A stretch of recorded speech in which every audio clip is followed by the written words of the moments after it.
Hey everybody, welcome back to another episode of whatever this is. Today we're going to be taking a look at a custom Lego Transformers Prime Arcee motorcycle. That's a lot of words. I only made this because I needed something to do, and I've had this like little tiny project idea for a while, and I was like, yeah, I'll try this, and then I tried it. And you might be asking, does it transform? Answer is no. You might also be asking, why would you make a transformer that doesn't transform? The obvious answer is lack of talent. I honestly just don't have the talent to make Transformers in Lego, and I don't really have the time to learn, but I will one day. So without further ado, let's take a look at the main body of the motorcycle. So view numero uno here is going to be the full body right here.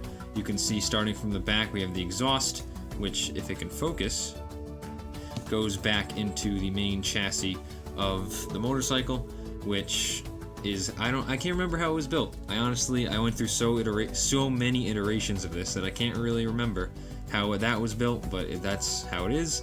In the front right here, we have the phalanges that kind of pull out and give it more of a arced up, stylized look as in the cartoon.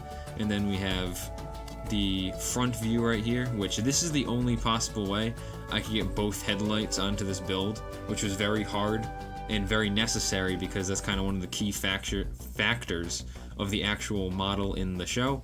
So I had to do that, and then I disguised the other ends of the rods right here with just some handlebars, which I thought A, came out looking pretty good, and B, kind of hid the rod or excess rod, like right there.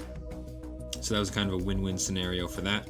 And then going over to the other side, there's not many other details besides there's no exhaust, and that's black simply because, I'm going to be honest, I ran out of parts.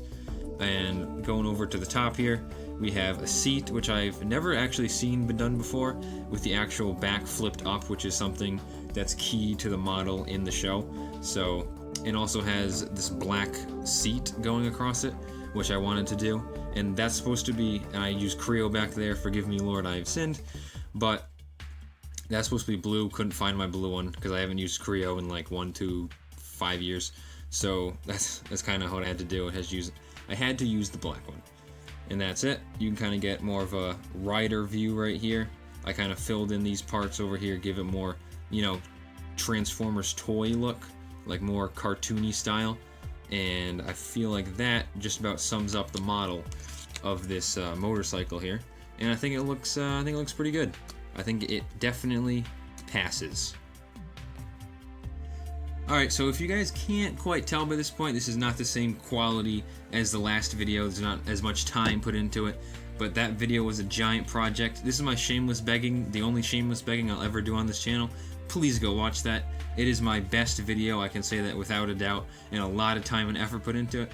And even if you don't know what the hell is going on, you can probably still find something to appreciate in it, so please go check it out, see if you like it.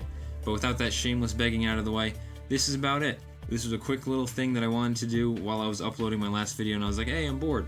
And now I don't know what to do. So I have to go figure out something next to accomplish.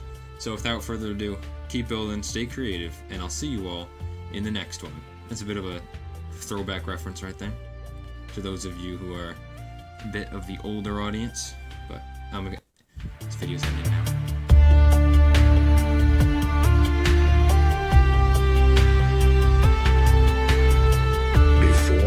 Forced to rely upon less civil methods of interrogation. Fuck this girl with Tigo bitties. I can't believe my eyes. In a contest, they'd win first prize. Double D guarantee, I was checking the size.